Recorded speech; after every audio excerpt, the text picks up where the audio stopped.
আমাদেরকে গুলি করার আগ পর্যন্ত কোনো কিছুটা আমাদের গায়ে লাগে না। যতক্ষণ না পর্যন্ত বুকে বা মাথায় গুলি চলবে ততক্ষণ পর্যন্ত আমরা কোনো স্ট্রাগল মনে করি না, এবং এক্সট্রা কোনো সিকিউরিটি লাগবে না। শুধু আমাদেরকে যদি কেউ গুলি করে মেরে ফেলে তাকে যেন ধরে বিচার করা হয়। আপনি যদি আজকে আমাকে, যাদেরকে আমাদের টিমকে মেরে ফেলেন এবং তার যদি বিচার করতে না পারেন, তাহলে নতুন কেউ জন্ম হবে না। শুধু এই জন্য তার বিচার করে ফেলতে হবে, আর কিছু স্পেশাল आके सहरा पे जमे या कफे कातिल पे जमे, फके इंसाफ पे या पाए सलासिल पे जमे, तेगे बेदाद पे या लाशे बिस्मिल पे जमे, खून फिर खून है टपकेगा तो जम जाएगा, जुल्म फिर जुल्म है बढ़ता है तो मिट जाता है, खून फिर खून है टपकेगा तो जम जाएगा।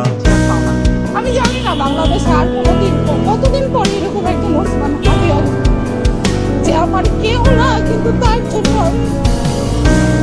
আমার খুব ভেঙে যাইতেছে, আমার চোখ দিয়ে পানি পড়তেছে, আমার মনে যাতে আমার চোখের পানিতে আমার যায়। लाख बैठे कोई छुप छुप के कमी गाहों में, खून खुद देता है जल्लाद।